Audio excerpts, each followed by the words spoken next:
இன்றைக்கு உங்கள் மத்தியில தேடி வந்த தெய்வம் என்ற தலைப்பில் கர்த்தருடைய வார்த்தையை உங்கள் மத்தியில் நான் பிரசங்கிக்க விரும்புகிறேன்.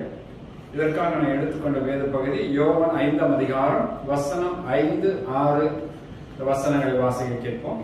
38 வருஷம் வியாதி கொண்டிருந்த ஒரு மனுஷன் அங்கே இருந்தான். படுத்திருந்த அவனை இயேசு கண்டு, அவன் வெகு காலமாய் வியாதியஸ்தன் என்று அறிந்து அவனை நோக்கி, சொஸ்தமாக வேண்டும் என்று விரும்புகிறாயா என்று கேட்டார். இங்க வேதாகமத்தில் நாம் வாசிக்கிறோம். 5ஆம் வசனம் சொல்லப்படுகிறது.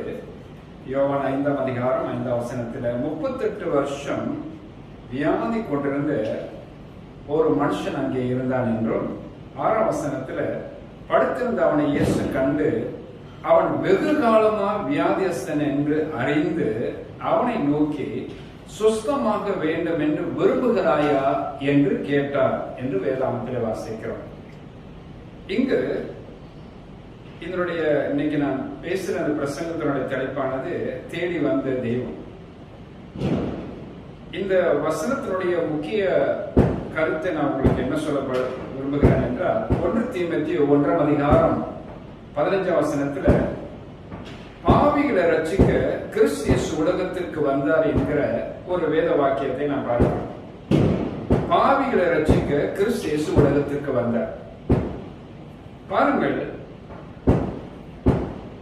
உலக மதம் எல்லாம் மனிதன் கடவுளை தேட வேண்டும் என்று போதிக்கிறது. உலக மதம் எல்லாம் பாத்தீங்கன்னா மனுஷன் தான் கடவுளை தேடி போனோம் அப்படின்னு போதிக்கிறது.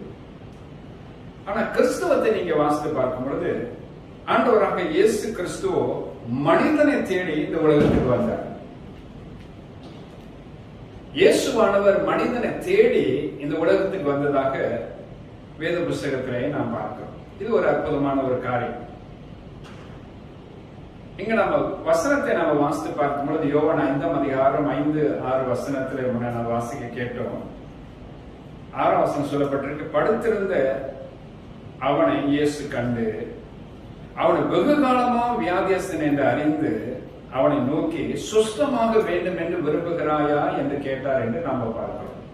அப்படி என்றால் இவன், அதாவது இந்த 38 வருஷ காலமா வியாதிப்பட்டிருந்த இந்த மனுஷன் இயேசுவை தேடி போகல, இயேசுவானவரை இவனை தேடி வந்ததாக வேதத்திலே வாசிக்கிறோம்.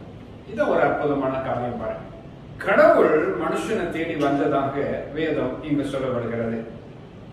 ஆக இன்னைக்கு உலக மதங்கள் காரியங்கள் எல்லாம் நாம அப்படிதான் பார்க்கிறோம். என்ன பார்க்கிறோம்னாக்கா, மனுஷன் ரொம்பவே பிரயாசம் எடுத்து கடவுளை தேடி அலைகிறான். கடவுளை கண்டடைவதற்கு பல உபாய தந்திரங்களை அவன் உபயோகப்படுத்துகிறான். ஆனா கிறிஸ்துவத்திலே நாம் பார்க்கும் பொழுது தெய்வமே மனுஷனை தேடி வந்ததாக நாம் பார்க்கிறோம். எவ்வளவு ஒரு உன்னதமான காரியம், எவ்வளவு ஒரு அழகான காரியம், எவ்வளவு ஒரு நன்மையான காரியத்தை, ஒரு சிறப்பான காரியத்தை நாம் இங்க பார்க்கிறோம். இதை குறித்து நான் உங்களோடு கூட கர்த்தருடைய வார்த்தையை நான் மையமா வைத்து பேச விரும்புகிறேன். கடவுள் மனுஷனை சந்திக்க கையாண்ட வழிமுறைகள் என்னென்ன என்பதை குறித்து உங்களோடு கூட நான் பேசும்படி விரும்புகிறேன். ஒரு 7 காரியங்களை உங்களுக்கு முன் வைக்க போகிறேன். ஒன்றாவது, தேவன் மனுஷனை நேரடியாக சந்தித்தார் என்றும், இரண்டாவது, தேவன் கிறிஸ்துவை அனுப்பி சந்தித்தார் என்றும், மூன்றாவது, தேவன் பரிசுத்த ஆவியானவரை அனுப்பி சந்தித்தார் என்றும், நான்காவது, தேவன் தேவ தூதர்களை அனுப்பி சந்தித்தார் என்றும், ஐந்தாவது, தேவன் தீர்க்கதரிசிகளை அனுப்பி சந்தித்தார் என்றும், ஆறாவது, தேவன் சொப்பனங்கள் தரிசனங்கள் மூலமாக மனுஷனை சந்தித்தார் என்றும், ஏழாவது, தேவன் வேத வாக்கியங்கள் மூலம் மனுஷனை சந்தித்தார் என்றும் உங்களோடு கூட நான் இடைப்பட்டு பேசும்படியாக நான் விரும்புகிறேன். முதல் காரியத்தை நாம் வேதாகமத்திலிருந்து நாம் பார்ப்போம். முதல் காரியம், தேவன் மனுஷனை நேரடியாகவே அவர் சந்தித்தார் என்று உங்களோடு கூட நான் கர்த்தருடைய வார்த்தையை பிரசங்கிக்க விரும்புகிறேன். ஆதியாகமம் 12ஆம் அதிகாரம் 1ஆம் வசனத்தை வாசிக்க கேட்போம். கர்த்தர் ஆபிரகாமை நோக்கி, நீ உன் தேசத்தையும் உன் இனத்தையும் உன் தகப்பனுடைய வீட்டையும் விட்டு புறப்பட்டு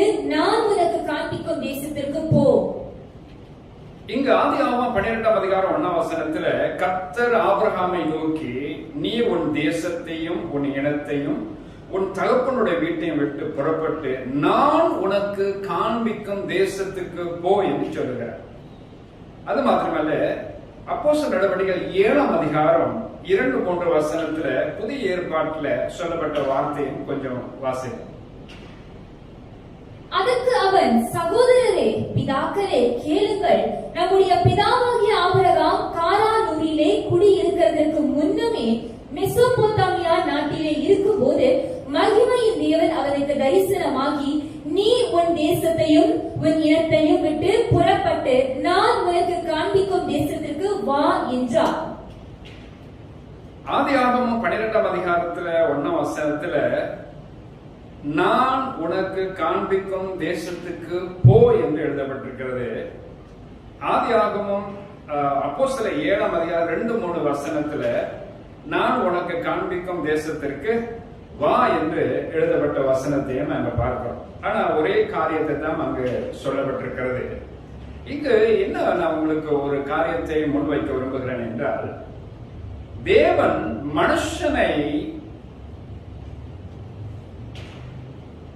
தேடி நேரடியாக அவனை சந்திக்க போனார் என்று ஒரு குறிப்பிட்ட இடத்துல நான் பார்க்கிறேன். ஆபிரகாமை தேடி ஆண்டவரே போனார். வானத்துக்கும் பூமிக்கும் கொள்ளாத கடவுள் அவரே ஒரு மனுஷனை தேடி போனார் என்றால் எவ்வளவு ஆச்சரியமா இருக்கு பாருங்க. அவர் கடவுளே மனுஷனை தேடி போறார். போயிட்டு அவருடைய திட்டங்களை அந்த மனுஷனுக்கு எடுத்து சொல்றார். நீங்கள் இந்த வசனத்தை கொஞ்சம் விஸ்தாரமா விளங்கிக் கொள்ளணும்னாக்கா, ஆதியாகமம் 12ஆம் அதிகாரம் தொடர்ந்து 2-4 வசனத்தை வாசிக்க கேட்போம். ஒரு விளக்கத்தை அங்கு எழுதப்பட்டிருக்கிறது. ஆதியாகமம் 12ஆம் அதிகாரம் 2-4 வசனத்தை வாசிக்க கேட்போம். நான் உன்னை பெரிய ஜாதியாக்கி உன்னை ஆசீர்வதித்து உன் பேரை பெருமைப்படுத்துவேன். நீ ஆசீர்வாதமாய் இருப்பாய். உன்னை ஆசீர்வதிக்கிறவர்களை ஆசீர்வதிப்பேன். உன்னை சபிக்கிறவனை சபிப்பேன். பூமியில் உள்ள வம்சங்கள் எல்லாம் உனக்குள் ஆசீர்வதிக்கப்படும் என்றார். கர்த்தர் ஆபிரகாமுக்கு சொன்னபடியே அவன் புறப்பட்டு போனான். லோத்தும் அவனோடு கூட போனான். ஆபிரகாம் ஆரானை விட்டு புறப்பட்ட போது 75 வயது உள்ளவனாயிருந்தான். இங்க வேதாகமத்துல ஆதியாகமம் 12ஆம் அதிகாரம் 1ஆம் வசனத்தை வாசிக்கிறோம். இந்த 2ஆம் வசனத்திலிருந்து 4ஆம் வசனம் வரை இப்ப வாசிக்க கேட்டோம். இதுல என்ன எழுதப்பட்டிருக்குன்னா, தேவனுடைய திட்டத்தை மனுஷன் எப்படியெல்லாம் செய்யணும், நீ அப்படி செய்யும் பொழுது நான் உனக்கு எப்படிப்பட்ட ஆசீர்வாதங்களினால நான் உன்னை ஆசீர்வதிப்பேன், உனக்கும் உன் சந்ததிக்கும் எப்படி அந்த தேசத்தை நான் தருவேன், அப்படி என்கிற ஒரு வழிமுறைகள், ஒரு விளக்கங்களை அழகாக ஆண்டவர் சொல்லி இந்த ஆபிரகாம் என்ற இந்த மனுஷனை கடவுள் சந்திக்கும்படியாக நேரடியாகவே அவரே புறப்பட்டு வந்தார் என்று வேதாகமத்தில் ஒரு அழகான ஒரு விளக்கத்தை நான் பார்க்கிறோம். இதிலிருந்து நாம் ஒரு காரியத்தை நான் உங்களுக்கு சொல்லப்படி விரும்புகிறேன்.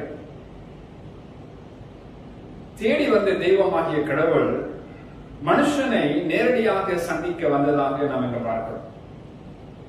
ஒருவேளை நாம இந்த வசன அடிப்படையில நம்மளுடைய வாழ்க்கையில கடவுள் நம்ம தேடி வருவாரா?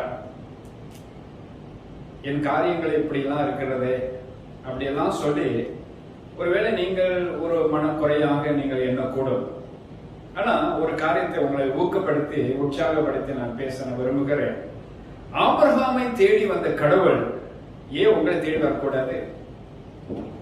ஆண்டவரே என் காரியங்களை சந்தித்து எனக்கு அடுத்த காரியத்தை செய்யப்பா என்று சொல்லி நீங்கள் ஆண்டவராக தேவனிடத்துல முறையிட்டு நீங்கள் ஜெபிக்கும் பொழுது கடவுள் ஆபிரகாமை சந்தித்த அதே தெய்வம் நிச்சயமாக உங்களையும் அவர் சந்திப்பார்.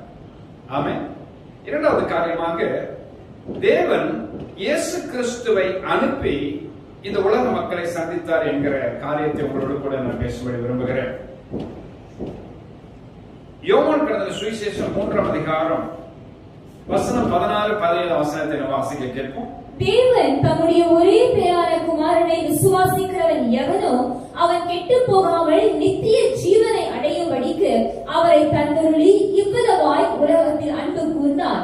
உலகத்தை ஆக்கினைக்குள்ளாக தீர்க்கும்படி தேவன் தம்முடைய குமாரனை உலகத்தில் அனுப்பாமல் அவராலே உலகம் ரட்சிக்கப்படுவதற்காகவே அவரை அனுப்பினார். யோவான் 3:16 நாம ரொம்ப அழகா பிதாவாகிய தேவன் குமாரனாகிய கிறிஸ்துவை இந்த உலகத்துல அனுப்பின விதங்களை குறித்து ஒரு காரியத்தை நாம் பார்க்கிறோம். தேவன் தம்முடைய ஒரே பேரான குமாரனை விசுவாசிக்கிற எவனோ அவன் கெட்டு போகாமல் நித்திய ஜீவனை அடையும்படிக்கு அவரை தந்தருளி, இயேசுவானவரை தந்தருளி இவ்வளவாய் உலகத்தில் அன்பு கொண்டார். 17ஆம் வசனத்தை நாம் பார்க்கிறோம். அவரை கொண்டு, இயேசுவை கொண்டு இந்த முழு உலகத்தை ரட்சிக்கவே ஆண்டவர் இயேசுவானவரை இந்த பூமியில அனுப்பினார் என்று நாம் பார்க்கிறோம். இந்த பூமி ஆக்கினை தீர்ப்புக்குள்ளாக அனுப்பாதபடிக்கு பூமியில் உள்ள மக்கள் அவரால் ரட்சிக்கப்படுவதற்காக அனுப்பினார் என்கிற ஒரு சத்தியத்தை இதில் நான் பார்க்கிறோம். தொடர்ந்து 1 தீமோத்தேயு 1ஆம் அதிகாரம் 15ஆம் வசனத்தை வாசிக்க கேட்போம். பாவிகளை ரட்சிக்க கிறிஸ்து இயேசு உலகத்தில் வந்தார் என்கிற வார்த்தை உண்மையும் எல்லா அங்கீகரிப்புக்கும் பாத்திரமுமானது. அவர்களில் பிரதான பாவி நான். பவுல் இந்த வார்த்தையை எழுதும் பொழுது சொல்றாரு, பாவிகளை ரட்சிக்க கிறிஸ்து இயேசு உலகத்துக்கு வந்தார். இந்த யோவான் 3:16-17 வசனத்தை இணையான ஒரு வசனம் தான் 1 தீமோத்தேயு 1:15. எதற்காக இயேசு கிறிஸ்து பூமிக்கு வந்தார்னா, பாவிகளை ரட்சிக்க கிறிஸ்து இயேசு உலகத்துக்கு வந்தார் என்று நான் பார்க்கிறேன். அப்ப இந்த பூமியில் உள்ள மக்கள் எல்லாரையும் பாவங்களையும் நிவர்த்தி செய்கிற கிருபாதர வழியாக இயேசு இந்த பூமியில வந்து உலக மக்களுக்காக தன் ஜீவனையே அவர் பலியாக ஒப்புக் கொடுத்தார் என்று இங்கு அறிந்து கொள்ள வேண்டும். பிதாவாகிய தேவனானவர் கிறிஸ்துவை இந்த பூமிக்கு அனுப்பி இந்த உலக மக்களை சந்தித்ததாக இந்த வேத பகுதியை நாம வாசிக்கிறோம். அப்ப மக்களை சந்திக்க ஆண்டவர் தெரிந்து கொண்ட ஒரு நபர் தான் ஆண்டவராகிய இயேசு கிறிஸ்து. இந்த இயேசுவானவர் உலக ரட்சகராக முழு உலக மக்களையும் ரட்சித்து காப்பாற்றவே இந்த பூமிக்கு வந்தார். ஆமென். ஆக நான் முதல் காரியத்தில் அவர் நேரடியாக வந்தார் என்று சொன்னேன். இரண்டாவது, அவருடைய ஒரே பேரான குமாரனாகிய கிறிஸ்துவை இந்த பூமிக்கு அனுப்பி அவர் மூலமாக இந்த முழு உலகத்தை இயேசு பிதாவாகிய தேவன் குமாரனை கொண்டு சந்தித்தார் என்று நாம் அறிந்து கொள்வோம். மூன்றாவது காரியமாக, தேவன் பரிசுத்த ஆவியானவரை அனுப்பி இந்த உலக மக்களை சந்தித்தார். தேவன் பரிசுத்த ஆவியானவரை அனுப்பி இந்த உலக மக்களை சந்தித்தார் என்று நான் உங்களுக்கு சொல்லும்படி விரும்புகிறேன். யோவான் எழுதின சுவிசேஷம் 14ஆம் அதிகாரம் 16ஆம் வசனத்தை வாசிக்க கேட்போம். John the Gospel chapter 14 verse number 16. நான் பிதாவை வேண்டிக் கொள்ளுவேன், அப்பொழுது என்றென்றைக்கும் உங்களுடனே கூட இருக்கும்படிக்கு சத்திய ஆவியாகிய வேறொரு தேற்றவாளனை அவர் உங்களுக்கு தந்தருளுவார். இங்கு நாம் பார்க்கிறோம், பிதாவினால அனுப்பப்பட்ட பரிசுத்த ஆவியானவர் என்கிற குறிப்பு இந்த இடத்துல எழுதப்பட்டிருக்கிறது. இயேசுவானவர் சொல்றாரு, நான் பிதாவை வேண்டிக் கொள்வேன், அப்பொழுது என்றென்றைக்கும் உங்களோடு கூட இருக்கும்படிக்கு சத்திய ஆவியாகிய வேறொரு தேற்றவாளனை அவர் உங்களுக்கு தந்தருவார். பிதாவாகிய தேவன் வேறொரு தேற்றவாளனை உங்களுக்கு தந்தருவார் என்று பரிசுத்த ஆவியானவர் குறித்து இயேசுவானவர் குறிப்பிடுகிறதை நாம் இங்க பார்க்கிறோம். தொடர்ந்து யோவானுக்கு எழுதின சுவிசேஷம் 16ஆம் அதிகாரம் வசனம் 7-8 வாசிப்போம். நான் உங்களுக்கு உண்மையை சொல்லுகிறேன், நான் போகிறது உங்களுக்கு பிரயோஜனமாயிருக்கும். நான் போகாதிருந்தால் தேற்றவாளன் உங்களிடத்தில் வரார். நான் போவேனேயாகில் அவரை உங்களிடத்திற்கு அனுப்புவேன். அவர் வந்து பாவத்தை குறித்தும் நீதியை குறித்தும் நியாய தீர்ப்பை குறித்தும் உலகத்தை கண்டித்து உணர்த்துவார். இங்கு நாம வாசிக்கிறோம், இயேசுவானவரால் அனுப்பப்படும் பரிசுத்த ஆவியானவர் என்று இங்கு எழுதப்பட்டிருக்கிறது. நான் உங்களுக்கு சொல்லுகிறேன், நான் போகிறது உங்களுக்கு பிரயோஜனமாக இருக்கும். நான் போகாத இருந்தால் தேற்றவாளன் உங்களிடத்தில் வரான். நான் போவேனையாகில் அவர் உலகத்தில் நான் போவேனையாகில் அவரை உலகத்திலே நான் அனுப்புவேன் என்று சொல்றேன். அப்ப 2 காரியத்தை இயேசுவானவரும் பரிசுத்த ஆவியானவரை அனுப்புகிறதாக யோவான் 14:16 நம்ம வாசிக்கிறோம். அடுத்தது இயேசுவானவராலும் பரிசுத்த ஆவியானவர் அனுப்பப்படுகிறதாகவும் யோவான் 16ஆம் அதிகாரம் 7-8 வசனங்களை நாம் பார்க்கிறோம். எனக்கு அன்பானவர்களே, ஒரு குறிப்பு இந்த இடத்துல நான் உங்களுக்கு சொல்லும்படி விரும்புகிறேன். தேவன் பரிசுத்த ஆவியானவர் அனுப்பி இந்த உலக மக்களை அவர் சந்திக்கிறார்.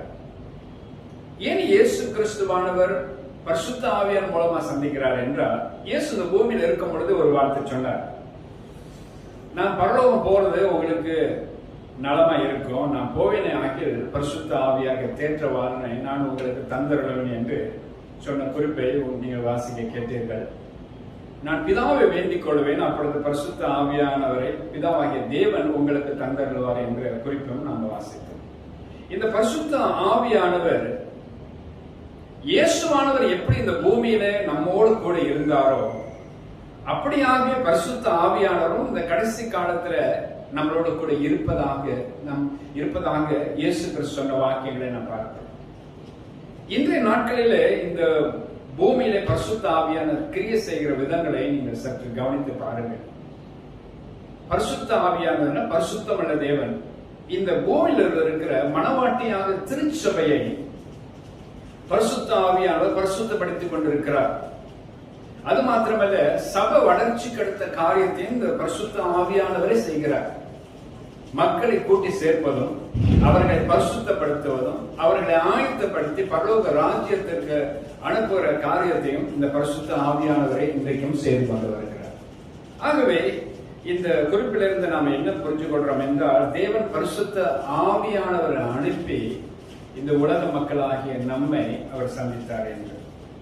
நான்காவது காரியமாக, தேவ தூதர்களை அனுப்பி இந்த பூமியில் உள்ள மக்களை கடவுள் சந்தித்ததாக நான் உங்களோடு கூட நான் பேசும்படி விரும்புகிறேன். எபிரேயர் 1:14 வாசிக்க கேட்போம். ரட்சிப்பை சுதந்திரிக்க போகிறவர்கள் நிமித்தமாக ஊழியம் செய்யும்படிக்கு அவர்கள் எல்லாரும் அனுப்பப்படும் பணிவிடை ஆவிகளாய் இருக்கிறார்கள் அல்லவா? இங்கு மனிதனுக்கும் தேவ தூதருக்கும் உள்ள ஒரு தொடர்பை நாம் இங்க பார்க்கிறோம். இந்த தொடர்பை ஏற்படுத்தினவர் தேவன். பிதாவாகிய தேவன் பரிசுத்த தேவ தூதர்கள் மூலமாக தேவ ஜனங்களை தேவனை சந்திக்கிறார். ரட்சிப்பை சுதந்திரிக்க போகிற நிமித்தம் என்று வேதாகமத்தில் வாசிக்கிறோம். ரட்சிப்பை சுதந்திரிக்க போகிற நிமித்தம் இவர்களெல்லாம் அனுப்பப்படுகிற பணிவிடை ஆவிகள் என்று எழுதப்பட்டிருக்கிறார். அப்படி என்றால் இந்த பூமியில் உள்ள தேவனை அறிந்து கொண்ட மனிதர்களுக்கு இவர்கள் பணிவிடை செய்கிற ஆவிகள் ஆகிய பரிசுத்த தேவ தூதர்கள் என்று நாம் அறிந்து கொள்கிறோம். தொடர்ந்து மத்தேயு 18:10 வாசிக்க கேட்போம். இந்த சிறியரில் ஒருவனையும் அற்பமாய் எண்ணாதபடிக்கு எச்சரிக்கையாயிருங்கள். அவர்களுக்குரிய தேவ தூதர்கள் பரலோகத்திலே என் பரமபிதாவின் சமூகத்தை எப்போதும் தரிசிக்கிறார்கள் என்று உங்களுக்கு சொல்லுகிறேன். அவர்களுக்குரிய தேவ தூதர்கள் பரலோக ராஜ்யத்துல பரமபிதாவின் சமூகத்தில் எப்பொழுதும் தரிசிக்கிறார்கள் என்று உங்களுக்கு நான் சொல்கிறேன். ஆக இந்த சிறியர் ஒருவனையும் அற்பமாக எண்ணாதபடிக்கு எச்சரிக்கையாகிறது. காரணம் என்ன? அவர்களுக்குரிய தேவ தூதர்கள். நீங்கள் ரட்சிக்கப்பட்ட பிற்பாடு ஆண்டவர் உங்களை கண்காணிக்கும்படியாக, உங்களை நடத்தும்படியாக, உங்களுக்கு பாதுகாவலாக இருக்கும்படியாக தேவ தூதர்களுக்கு கட்டளையிட்டிருக்கிறார் என்று வேதத்தில் நாம் வாசிக்கிறோம்.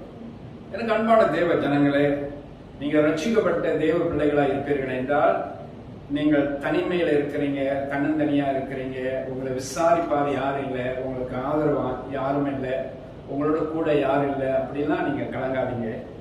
சற்று முன்பு நாம வாசித்த எபிரேயர் 1:14, மத்தேயு 18:10 போன்ற வசனங்களை நீங்க வாசித்து பார்த்தீங்கன்னா, பிதாவாகிய தேவன் கடவுளே உங்களுக்கு துணையாகவும் ஆதரவாகவும் ஒத்தாசையாகவும் உங்களை கண்காணிக்கும்படியாக பரிசுத்த தேவ தூதர்களை உங்கள் பக்கமாக வைத்திருக்கிறார் என்று இந்த வசனத்தின் மூலமா கடவுள் சொல்றார். ஆக இதை நீங்க விசுவாசித்து உங்களோட உள்ளத்தில் அங்கீகரித்து ஏற்றுக்கொண்டு கடவுளுக்கு நன்றி சொல்லுங்க. கர்த்தர் உங்களோட கூட இருப்பார். மேலும் 34ஆம் சங்கீதம் 7ஆம் வசனத்தை வாசிக்க கேட்போம். கர்த்தருடைய தூதன் அவருக்கு பயந்தவர்களை சூழ பாளையம் இறங்கி அவர்களை விடுவிக்கிறார். கர்த்தருடைய தூதன் அவர்களுக்கு சூழ பாளையம் இறங்கி அவர்களை விடுவிக்கிறார் என்று நான் பார்க்கிறேன். நீங்கள் தேவனுக்கு பயந்து நடக்கிற தேவ பிள்ளைகளா இருக்கிறீர்கள் என்றால், தேவ தூதர்கள் உங்களை சூழ பாளையம் இறங்கி உங்களை விடுவிக்கிற தேவனா இருக்கிறார். என்னென்ன இக்கட்டுகளுக்குள்ளாக என்னென்ன இன்னல்களுள்ளாக நீங்க போறீங்கன்னு தெரியாது, ஆனா தேவன் அறிவார். அந்த எல்லா இன்னல்களிலிருந்து இருந்து பரிசுத்த தூதர்களை அனுப்பி உங்களை ஆண்டவர் விசேஷமா காப்பாற்றுகிறார், உங்களை விடுவிப்பார், எல்லா இன்னல்களிலிருந்து உங்களை மீட்டெடுப்பார் என்கிற வேத வாக்கியத்தை நாம் அழகாக நாம் பார்க்கிறோம். தொடர்ந்து லூக்காவின் சுவிசேஷம் 16ஆம் அதிகாரம் 22ஆம் வசனத்தையும் நீங்க பாருங்க. பின்பு அந்த தரித்திரன் மரித்து தேவ தூதரால் ஆபிரகாமுடைய மடியிலே கொண்டு போய் விடப்பட்டான். ஐஸ்வர்யவான் மரித்து அடக்கம் பண்ணப்பட்டான். இந்த தேவ தூதருடைய சேவை எவ்வளவு காலம் தெரியுங்களா? நீங்க இந்த பூமியில உயிரோடு இருக்கிற காலம் முழுவதும், எவ்வளவு காலத்துக்கு இந்த பூமியில உயிரோடு இருக்கிறீங்களோ அவ்வளவு காலமும் இந்த பூமியில பரிசுத்த தேவ தூதர்கள் உங்களை பராமரிப்பார்கள். அது மாத்திரமல்ல, நாள் ஒன்று வரும், நிச்சயமாக இந்த பூமியை விட்டு ஒரு நாள் நாம் கடந்து போக போறோம். நம்மளோட ஆயுசு காலம் ஒரு காலத்துல முடியும். அப்படி முடியும் பொழுது நான் இந்த மண்ணான இந்த சரீரம் சடலமாக இந்த பூமியில கிடக்கும். இந்த சரீரத்திலிருந்து வெளிப்படுகிற அதாவது உள்ளான மனுஷன், பரிசுத்த மனுஷன் அவன் எழுப்பி நிற்பான் தேவனுடைய ராஜ்யத்துக்கு போறதுக்கு. அந்த நேரத்தில் தேவ தூதர்கள் இறங்கி வந்து அந்த சரீரத்தை பரலோக ராஜ்யத்துக்கு அழைத்து கொண்டு போவார்கள் என்கிற ஒரு பகுதி தான் லூக்கா 16ஆம் அதிகாரம் 22ஆம் வசனம் ரொம்ப அழகாக சித்தரித்து எழுதப்பட்டிருக்கிறது. ஆகவே எனக்கு அன்புக்குரியவர்களே, நீங்கள் மரிக்கிற காலகட்டம் வரலையும் இந்த பரிசுத்த தெய்வ தூதர் உங்களோடு கூட இருப்பார்கள். நீங்கள் இந்த பூமியை விட்டு கடந்து போகும் பொழுது இந்த பரிசுத்த தெய்வ தூதர்கள் உங்களை பரலோக ராஜ்யத்திற்கு, பிதாவுடைய சமூகத்தில் தேவ ராஜ்யத்துக்கு உங்களை அழைத்து கொண்டு போவார்கள் என்று ரொம்ப அழகான வசனங்கள் மூலமாக ஆண்டவர் நம்மை தேற்றுகிறார். ஆகவே தேவனானவர் தேவ தூதர்களை அனுப்பி இந்த உலகத்தில் இருக்கிற மனுமக்களை சந்திக்கிறார் என்று நாம் அறிந்து கொள்கிறோம். 5வது காரியமாக, தேவன் தீர்க்கதரிசிகளை அனுப்பி இந்த உலகத்தில் இருக்கிற மனுஷர்களை அவர் சந்திக்கிறார். எப்படி என்று வேதத்திலிருந்து வாசிப்போம். 2 சாமுவேலின் புஸ்தகம் 12ஆம் அதிகாரம் வசனம் 13-14 வாசிக்க கேட்போம். அப்பொழுது தாவீது நாத்தானிடத்தில், நான் கர்த்தருக்கு விரோதமாய் பாவம் செய்தேன் என்றான். நாத்தான் தாவீதை நோக்கி, நீ சாகாதபடிக்கு கர்த்தர் உன் பாவம் நீங்க செய்தார்.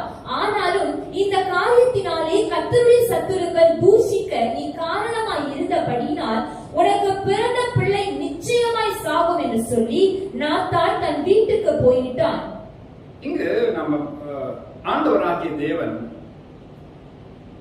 தாவீதை சந்தித்து அவனுடைய குற்றத்தை உணர்த்தி அவனை நல்வழிப்படுத்துறதுக்கு ஒரு காரியத்தை செய்தார். அதுக்கு தீர்க்கதரிசி ஆண்டவர் தேர்ந்தெடுத்தார். அந்த தீர்க்கதரிசியின் பேர் நாத்தான். ஆண்டவர் அந்த நாத்தான் என்ற தீர்க்கதரிசியை தெரிந்து கொண்டு நேராக தாவீதின் இடத்துக்கு அனுப்புகிறார். அவன் தாவீதின் இடத்தில் அனுப்பப்பட்ட இந்த நாத்தான் தீர்க்கதரிசி ஆகிய அந்த நாத்தான் மூலமாக தாவீதுக்கு அவன் செய்த பாவத்தை, குற்றத்தை உணர்த்தினதாக வேதத்தை வாசிக்கும். நீங்க வேதாகமத்தை, இந்த வேத பகுதியை நீங்க ஆழ்ந்து கவனித்து படிச்சு பார்த்தீங்கன்னா இதுக்கு முந்தியுள்ள அதிகாரம் எல்லாம் என்ன சொல்லப்பட்டிருக்குன்னா, பத்சபால் என்றப்பட்ட ஒரு பெண்ணோடு விபச்சார பாவத்துல தாவீது ஈடுபட்டான். 2வது என்ன செஞ்சானாக்கா, அந்த பெண்ணுடைய, அவன் எந்த பெண்ணோட பாவத்துக்கு உட்பட்டான அந்த பெண்ணுடைய கணவரை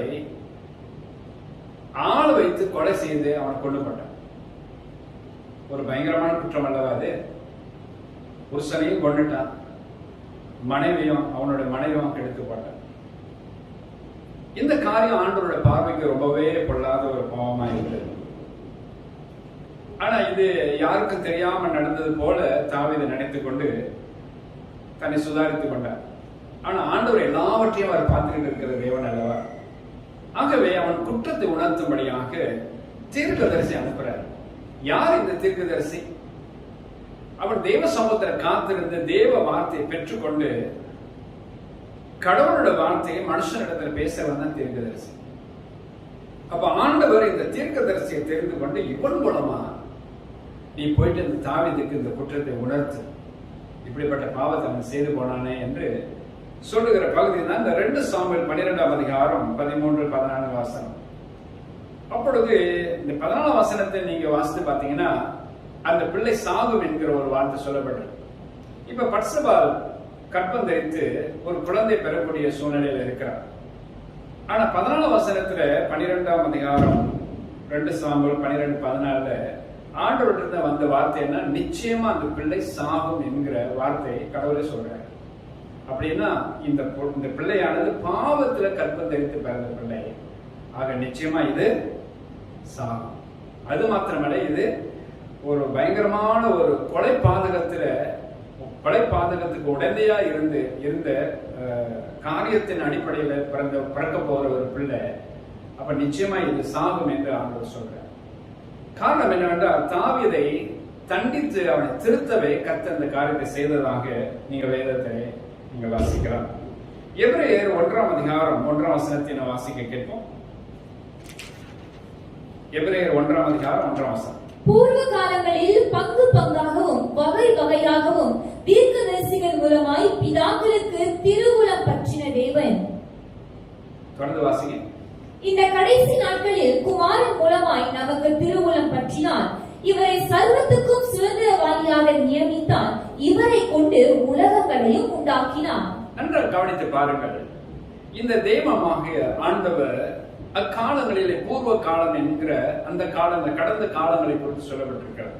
ஆதி காலங்களிலே முற்பிதாக்களுக்கு தீர்க்கதரிசி மூலமாகவே கர்த்தர் காரியங்களை வெளிப்படுத்தினார். ஆனா இன்றைய காலம் அதே தேவன் இன்றைய காலம் அவருடைய குமாரனாகிய இயேசு கிறிஸ்து மூலமாக இன்றைக்கு நம்ம நடத்தி வருகிறார் என்று வேதத்தில் நாம் வாசிக்கிறோம். ஆமென், ஹல்லேலூயா. இயேசுவானவரும் தீர்க்கதரிசிகள் ஒருவர் என்று நாம் பார்க்கிறோம். இவரும் தீர்க்கதரிசி என்று வேதத்தில் குறிக்கப்பட்ட வசனங்களும் உண்டு. அவர் பிரதான ஆசாரியன் மாத்திரமல்ல, அவர் தீர்க்கதரிசியும் கூட. ஆமென். 6வது காரியமாக, தேவன் சொப்பனங்கள் தரிசனம் மூலமாக இந்த பூமியில் உள்ள மனுஷரை அவர் சந்திக்கிறார் என்று உங்களோட கூட நான் அடுத்த ஒரு காரியத்தை நான் சொல்ல போகிறேன். தானியேலின் புஸ்தகம் 2ஆம் அதிகாரம் 28ஆம் வசனத்தை நம்ம வாசிக்க கேட்போம். மறைபொருள்களை வெளிப்படுத்துகிற பரலோகத்திற்கிற தேவன் கடைசி நாட்களில் சம்பவிப்பதை ராஜாவாகிய நேபுகாத்நேச்சாருக்கு தெரிவித்திருக்கிறார். உம்முடைய சொப்பனமும் உமது படுக்கை மேல் உம்முடைய தலையில் உண்டான தரிசனங்களும் என்னவென்றார். இங்க நாம் பார்க்கிறோம், சொப்பனங்கள் தரிசனங்கள் மூலமாக கடவுள் மனுஷனை சந்திக்கிற ஒரு பகுதியை நான் உங்களுக்கு வழக்கமா சொல்ல விரும்புகிறேன். இங்க தானியேல் 2ஆம் அதிகாரம் 28ஆம் வசனத்துல தானியேல் நேபுகாத்நேச்சர் இடத்துல சென்று, அப்படியே நேபுகாத்நேச்சர் ஆகிய அந்த ராஜா இடத்துல சொல்றாரு, ஆண்டவர் உனக்கு ஒரு சொப்பனத்தை கொடுத்தாரு, அந்த சொப்பனத்துக்கான விளக்கத்தை நான் உனக்கு சொல்ல போகிறேன் என்று சொன்னதாக இங்க எழுதப்பட்டிருக்கிறது. அந்த வேத பகுதியை தான் நீங்க இன்னும் கொஞ்சம் ஆழமா நீங்க புரிஞ்சு கொண்ட தெரிஞ்சீங்கன்னாக்கா, அந்த தானியேல் 2ஆம் அதிகாரம் 28ஆம் வசனத்திலிருந்து 45ஆம் வசனம் வரலையும் ஒரு குறிப்பை நான் உங்களை சொல்லுகிறேன். நீங்க வீட்டுல போய் வாசிங்க. அப்படி நீங்க வாசிக்கும் பொழுது இன்னும் நேர்த்தியாக இந்த பகுதியை முழுமையாக நீங்கள் புரிஞ்சு கொள்வதற்கு கர்த்தர் உங்களுக்கு விளக்கம் காட்டுவார். ஆகவே இந்த பகுதியிலிருந்து உங்களுக்கு நான் என்ன சொல்றேன்னா, கடவுள் மனுஷனை எப்படியெல்லாம் சந்திப்பார் என்றால், சொப்பனத்தின் வழிமுறையாகவும் தரிசனங்களின் மூலமாகவும் கடவுள் மனுஷனை சந்திக்கவிருக்கிறார். தானியேலின் புஸ்தகம் 1ஆம் அதிகாரம் 17ஆம் வசனத்தை நீங்க வாசித்து பாருங்கள். இந்த 4 வாலிபருக்கும் தேவன் சகல எழுத்திலும் ஞானத்திலும் அறிவையும் சாமர்த்தியத்தையும் கொடுத்தார். தானியேலை சகல தரிசனங்களையும் சொப்பனங்களையும் அறியத்தக்க அறிவுள்ளவராக்கினார். இந்த தானியேல் 1ஆம் அதிகாரம் 17ஆம் வசனத்தினுடைய கீழ்ப்பகுதியை நீங்க வாசித்து பார்த்தீங்கன்னா, தேவன் தானியேலை சகல தரிசனங்களையும் சொப்பனங்களையும் அறியத்தக்க அறிவுள்ளவனாக்கினார். அப்ப என்ன மாதிரி சொப்பனமா இருந்தாலும் சரி, எப்படிப்பட்ட தரிசனங்களா இருந்தாலும் சரி, அவைகள் எல்லாவற்றையும் ஆண்டவருடைய கிருபையினால இந்த தானியேல் விளக்கம் கொடுக்கிற அளவுக்கு கடவுள் அப்படிப்பட்ட ஞான அறிவினால் அவனை நிறைத்திருந்தார் என்று நான் பார்க்கிறேன். அப்ப இன்றைக்கு ஆண்டவர் சொப்பனத்தின் ஊடாக உங்களோட இடப்பட்டு பேச முடியும், உங்களை சந்திக்க முடியும். தரிசனத்தின் வழியாகவும் கடவுள் உங்களை சந்திக்க முடியும். ஆனா இங்க தானியேலுக்கு ஆண்டவர் என்ன சொப்பனத்தை நீங்க கண்டு சொன்னாலும் சரி, எப்படிப்பட்ட தரிசனத்திலே கடவுள் உங்களுக்கு காட்சி கொடுத்தாலும் சரி, அதை நீங்க விளக்கம் சொல்லுவீர்கள் என்றால் தானியேல் அழகான ஒரு விளக்கத்தை கொடுப்பார் என்று இந்த வேத பகுதியில் நான் பார்க்கிறோம். அப்படிப்பட்ட ஒரு ஞான அறிவு அவனுக்குள்ள இருந்ததா. உதாரணமாக 1 ராஜாக்களின் புஸ்தகம் 3ஆம் அதிகாரம் 5ஆம் வசனத்துல ஒரு வேத பகுதி உண்டு, நான் வாசிக்க கேட்போம். 1 ராஜாக்கள் 3:5. கிபியோனிலே கர்த்தர் சாலமோனுக்கு ராத்திரியில் சொப்பனத்திலே தரிசனமாகி, நீ விரும்புகிறதை என்னிடத்தில் கேள் என்று தேவன் சொன்னார். 1 ராஜாக்கள் 3:5 நாம வாசிக்கிறோம், கடவுள் சொப்பனத்தின் வழியாக இந்த சாலமோனை கடவுள் சந்திக்கிறார். அதுதான் இந்த இடத்தில் எழுதப்பட்டது. அப்ப இரவுல உங்களுக்கு சொப்பனம் உண்டாகும் என்றால், நீங்க நல்ல ஜெபத்தோடு நீங்கள் நித்திரைக்கு நீங்க போகும் பொழுது, இல்ல பரிசுத்த சிந்தையோடு நீங்கள்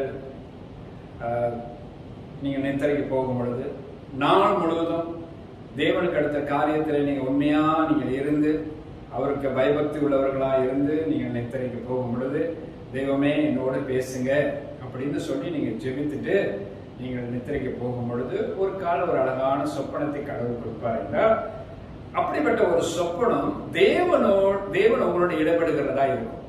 அப்படிதான் இந்த சொப்பனத்தை இந்த இடத்துல பார்க்கிறோம். 1 ராஜாக்கள் 3ஆம் அதிகாரம் 5ஆம் வசனத்தை இந்த இடத்துல நீங்க பாத்தீங்கன்னா, சாலமோன் அந்த காலங்களில சிறு வயதுல ராஜபாரியத்தை அவனிடம் எடுக்கிறான்.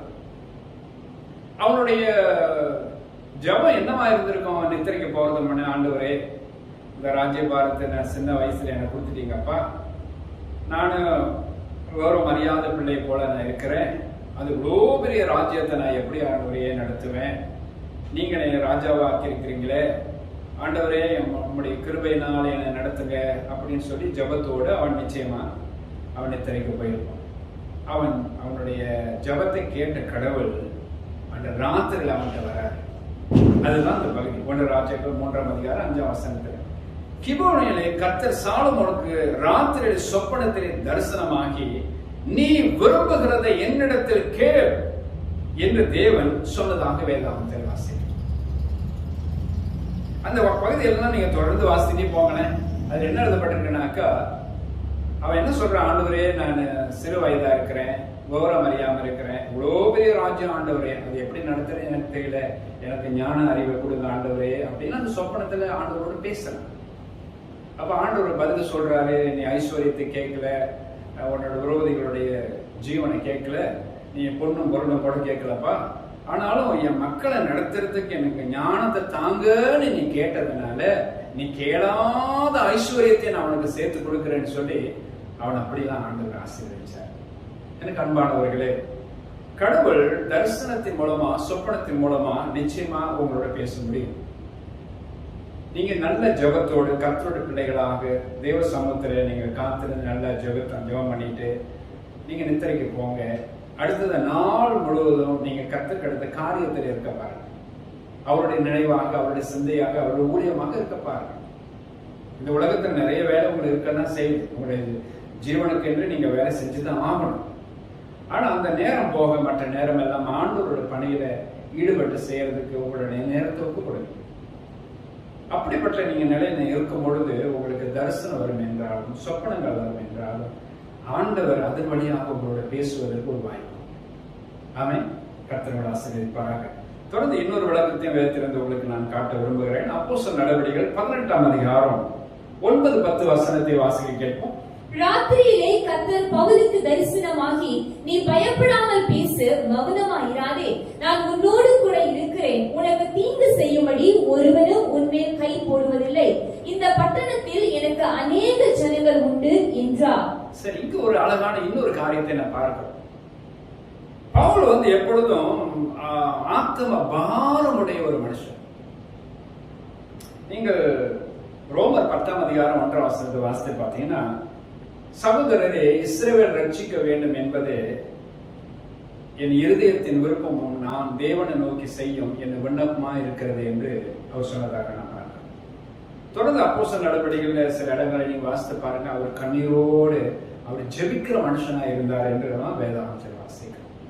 ஒருவேளை அந்த குறிப்பிட்ட இரவு அந்த பட்டணத்தில் அவர் இருக்கிற பொழுது அவர் ஜெபத்தோடு ஆண்டு சமூகத்துல அவர் நித்திரைக்கு போயிருக்கக்கூடும். இவ்வளோ திரளான மக்கள் அப்ப அந்த பட்டணத்துல, இவங்கெல்லாம் ரட்சிக்கப்படணுமே ஆண்டவரே. ஆனா அதே நேரத்துல என்னோட பிரசங்கத்துக்கு, என்னுடைய ஊழியத்துக்கு எதிர்ப்பாளர்கள் ஒரு கூட்ட மக்கள் இருக்கிறாங்களா ஆண்டவர், எப்படி இந்த ஊழியத்தை நான் செய்ய போறேன் அப்படின்னு சொல்லி அப்படிப்பட்ட ஜப நிலையில அவர் அன்னைக்கு நித்திரைக்கு போயிருப்பார். கர்த்தர் அந்த ஜெபத்தை அவர் கேட்டார். கேட்டு கடவுளே இறங்கி வராரு பாருங்க. அவன் சொப்பனத்தை ஆண்டவரே இறங்கி வர வந்து அவனோட பேசுறாரு. என்ன சொல்றாரு பாருங்க. ராத்திரியிலே கர்த்தர் பவுலுக்கு தரிசனமாகி நீ பயப்படாமல் பேசு, மௌனமா இராதேன்னு சொல்றாரு. 10ஆம் வசனம் சொல்றாரு, நான் உன்னுடனே இருக்கிறேன்னு. பாருங்க எவ்வளவு உற்சாகமான ஒரு வார்த்தை. நான் உன்னுடனே இருக்கிறேன், உனக்கு தீங்கு செய்வார் ஒருவனும் உன்மேல் கை போடுவதில்லை. தீங்கு செய்யும்படி ஒருவனும் உன்மேல் கை போடுவதில்லை. இந்த பட்டத்தில் எனக்கு அநேக ஜனங்கள் உண்டுன்னு சொல்றாரு. இது எவ்வளவு ஒரு சந்தோஷமான ஒரு வார்த்தை. இப்ப பவுல் வந்து மறுநாள் அவர் பிரசங்கம் பண்ணுவார்னா எப்படி பிரசங்கம் பண்ணுவார்? எவ்வளவு தைரியமா பேசியிருப்பார், எவ்வளவு உற்சாகமா பேசியிருப்பார், எவ்வளவு சந்தோஷமாக பேசியிருப்பார் பாருங்கள். ஆக இதுல இருந்து நாம் ஒரு குறிப்பை என்ன நம்ம புரிஞ்சு சொல்றோம்னாக்கா, கடவுள் நீங்க தேவனுடைய ஊழியக்காரராக இருக்கலாம் அல்லது விசுவாசிகளா இருக்கலாம், யாரா இருந்தாலும் சரி, உங்களை தரிசனத்தின் வழியாகவும் சொப்பனங்களின் மூலமாகவும் கடவுள் உங்களை பேச விரும்புகிறார். நீங்க அவருக்கு இடம் கொடுத்தீங்கன்னா நிச்சயமா பேசுவார். உங்களோட ஊழியத்தை குறித்து உங்கள்கிட்ட பேசுவார். உங்க ஊழியம் செய்கிற வழிமுறை குறித்து பேசுவார். அந்த ஊழியம் இன்னும் சிறப்பா எப்படி செய்யலாம், எங்க போய் ஆத்துமாக்களை பார்க்கலாம், சபை வளர்ச்சிக்கு நீ எதுவான காரியத்தை என்னென்ன செய்யலாம், எல்லாவற்றையும் கர்த்தர் உங்களோட பேசுவார். ஏன்னா ஊழியம் அவருடையது. அவர் நம்முடைய எஜமானன், நாம் எல்லாம் அவருடைய பிள்ளைகள், நாம் எல்லாம் அவருடைய வேலைக்காரர்கள். அவர் சொல்றதை நாம் செய்யணும். ஆக நாம் தேவ சமூகத்தில் காத்திருந்து நாம் ஜெபிக்கும் பொழுது கர்த்தர் மெய்யாகவே நம்மளை இந்த சொப்பனத்தின் வழியாகவும் தரிசனத்தின் மூலமாகவும் கர்த்தர் திட்டமா நம்மை நடத்துவார். ஆமென். கர்த்தரோடு கூட இருப்பாராக. இறுதியாக 7வது ஒரு காரியத்தை நான் சொல்லி நான் முடிக்க விரும்புகிறேன். தேவன் வேத வாக்கியங்கள் மூலமாக நம்மை சந்திக்க வருகிறார். வாசிப்போமா? 2 தீமோத்தேயு 3ஆம் அதிகாரம் 16-17 வசனத்தை நாம் பார்ப்போம். வேத வாக்கியங்கள் எல்லாம் தேவ ஆவியினால் அருளப்பட்டிருக்கிறது. தேவனுடைய மனுஷன் தேறினவனாகவும் எந்த நற்கிரியையும் செய்ய தகுதி உள்ளவனாகவும் இருக்கும்படியாக அவைகள் உபதேசத்துக்கும் கடிந்து கொள்ளுதலுக்கும் சீர்திருத்தலுக்கும் நீதியை படிப்பிப்பதற்கும் பிரயோஜனம் உள்ளவைகளாய் இருக்கிறது.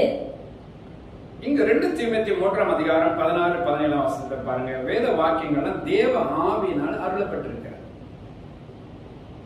பரலோகத்திலிருந்து ஆண்டவர் தேவ தூதர்கள் வழியாக நாம கையில வச்சிருக்கிற வேத புஸ்தகங்கள் நமக்கு கிடைக்கப்பட்டிருக்கிறது. இதெல்லாம் மனுஷனுடைய சொந்த ஞானத்தினாலோ அறிவினாலோ எழுதப்பட்டதல்ல. தேவனுடைய பரிசுத்த மனுஷர்கள் பரிசுத்த ஆவியினால ஏவப்பட்டு பேசப்பட்ட எழுதப்பட்ட வார்த்தைகளை தான் இன்றைக்கு நம்மளோட வேதாகமத்துல நம்ம கையில வச்சிருக்கோம். இப்ப கடவுள் நம்மளோட பேசணும்னாக்கா வசனத்தின் வழியாக கடவுள் பேச விரும்புறார். அதனாலதான் தேவ பிள்ளைகள் எல்லாரும் ஒவ்வொரு நாளும் உங்களோட வேதத்தை நீங்க வாசிக்கணுங்க. குறைஞ்சது ஒரு அதிகாரமாவது ஒரு நாளை நீங்க வாசிக்க பாருங்க. கொஞ்ச நாள்ல முதிர்ந்த விசுவாசிகளா ஒரு 3-4 அதிகாரங்களாவது ஒரு நாளைக்கு நீங்க வாசிங்க. இதன் வழியாக ஆண்டவர் நிறைய வேத பகுதிகள் மூலமாக உங்களோட இடப்பட்டு பேசுவார். உங்களோட ஊழியத்தை பத்தி பேசுவார், உங்களோட குடும்பத்தை பத்தி பேசுவார், நீங்கள் இன்றைக்கு வாழ்கிற வாழ்க்கை முறைமைகள் பற்றி பேசுவாரு. நீங்கள் இக்கட்டான சூழ்நிலையில் இருக்கும் அந்த வசனத்தின் வழியாக ஆண்டவர் அதிலிருந்து வெளியில எப்படி வரலாம்னு சொல்லி வழிமுறைகளை பேசுவாரு. கடவுளுடைய வார்த்தைகள் இந்த வசனத்தின் ஊடாக உங்களுக்கு புறப்படலாம். அப்ப இதன் வழியாகத்தான் உங்களுடைய ஜீவியம், உங்களுடைய பரிசுத்த வாழ்க்கை கட்டப்படும். அதனால நீங்கள் ஒவ்வொரு நாளும் இந்த வேத வசனத்தை வாசிக்க வேண்டும் என்று வேதாகமத்தில் வாசிக்கிறோம். இரவும் பகலும் கர்த்தருடைய வேதத்துல தியானமா இருக்கிற மனுஷன் பாக்கியவான் என்று எழுதப்பட்டிருக்கிறது. இரவும் பகலும் என்றால் எந்த நேரமா இருந்தாலும் சரி ஆண்டவரோட வசனத்தை வாசிக்கும். நீங்க புதிதாக பிறந்த குழந்தை போல களங்கம் இல்லாத இந்த ஞான பாலாகி கர்த்தருடைய வேத வசனத்தை மேல வாஞ்சியாம் தானமா இருங்கள் என்று ஆண்டவர் சொல்றார். இறுதியாக ஒரு குறிப்பை நான் சொல்லி முடிக்க விரும்புகிறேன். 119ஆம் சங்கீதம் 105ஆம் வசனத்தை நீங்க வாசித்து பார்த்தீங்கன்னா, உங்களுடைய வசனம் என் கால்களுக்கு தீபமும் என் பாதைக்கெல்லாம் வெளிச்சமா இருக்கிறதுன்னு ஆண்டவர் சொல்றார். இன்னைக்கு ஆண்டவருடைய வசனத்தை நீங்க பிடித்துக் கொண்டு நீங்க நடப்பீர்கள் என்றால் தேவனே உன் கால்களுக்கு தீபமும் உங்களுடைய பாதை நெடுகு. இந்த பாதைங்கிறது உங்களுடைய ஜீவிய பாதையை குறிக்கும். இந்த பூமியில எவ்வளவு காலம் நீங்க உயிரோடு இருக்க போறீங்களோ அந்த உங்களுடைய ஜீவிய பாதை முழுவதும் தேவன் உங்க வாழ்க்கைக்கு வெளிச்சமா இருந்து உங்களை காப்பாற்றுவார். எனக்கு அன்பானவர்களே, இந்த வேத வசனத்தை ஒவ்வொரு நாள் வாசிக்க உங்களை ஒப்புக் கொடுங்க. வாசித்து தேவனுக்குள்ளாக உங்களை திடப்படுத்திக் கொள்ளுங்க. கர்த்தர் உங்களுக்கு கூட இருப்பார். ஒரு 7 காரியத்தை உங்களுக்கு முன் வைத்திருக்கிறேன். 1வது காரியமாக, தேவன் மனுஷனை நேரடியாக சந்தித்தார் என்று ஆபிரகாமை கடவுள் சந்தித்த காரியங்களை குறித்து நான் பேசினேன். 2வது, தேவன் கிறிஸ்துவை அனுப்பி சந்தித்தார் என்று இயேசுவை குறித்து நான் பேசினேன். 3வதாக, தேவன் பரிசுத்த ஆவியானவரை அனுப்பி சந்தித்தார் என்று பரிசுத்த ஆவியாகிய தேவனை குறித்து உங்களோட நான் பேசினேன். 4வதாக, தேவன் தேவ தூதர்களை அனுப்பி மனுஷர்களாகி நம்மை சந்தித்தார் என்று தேவ தூதருடைய சேவையை குறித்தும் ஊழியத்தை குறித்தும் உங்களோட நான் பேசினேன். 5வது காரியமாக, தேவன் தீர்க்கதரிசனை அனுப்பி சந்தித்தார் என்று மனுஷர்கள் அப்போது திசை மாறி போகும் பொழுது, வழி தெரியாம போகும் பொழுது, பாவத்திலும் அக்கிரமத்தில் இருக்கும் பொழுது கர்த்தர் அவருடைய குற்றம் குறைகளை உணர்த்தி அவங்களை நல்வழிப்படுத்தி சரியான பாதையில் அனுப்ப தேவன் தீர்க்கதரிசின் மூலமாக அவர்களை சந்தித்தார் என்றும், 6வது, சொப்பனங்கள் வழியாகவும் தரிசனத்தின் மூலமாகவும் கடவுள் மனுஷனை சந்தித்தார் என்றும், இறுதியாக தேவன் வேத வாக்கியத்தின் மூலமாக மனுஷனை இந்த நாட்களில் அவர் சந்தித்துக் கொண்டு வருகிறார். எனக்கு அன்பானவர்களே, நாம் வாசிக்கப்பட்ட இந்த பகுதிகள், கேட்ட இந்த பிரசங்க வாக்கியங்கள் எல்லாம் உங்களோட மனத்திரட ஆழமா பதுக்கி வைத்து கடவுள் இந்த நாட்களில் இந்த நாள்ல உங்களுக்கு என்ன பேசியிருக்கிறாரோ அந்த வார்த்தையின்படி உங்களோட வாழ்க்கையில் அப்படியே நடந்து கொள்ளுங்க. இது மெய்யாகவே உங்களோட வாழ்க்கையில் அதிக பிரயோஜனத்தை கொண்டு வரும். வெறும் வசனத்தின் வாயிலாக மாத்திரம் கர்த்தர் உங்களை சந்திக்கிறான்னு இல்லை, எத்தனையோ காரியத்தை உங்களோட நான் பேசியிருக்கிறேன். இதன்படி உங்களுடைய வாழ்க்கையை சேவைப்படுத்திக் கொள்ளுங்க, திடப்படுத்திக் கொள்ளுங்க. அவருக்கு ஒப்பு கொடுத்து நல்ல ஒரு பரிசுத்த வாழ்க்கை வாழுங்க.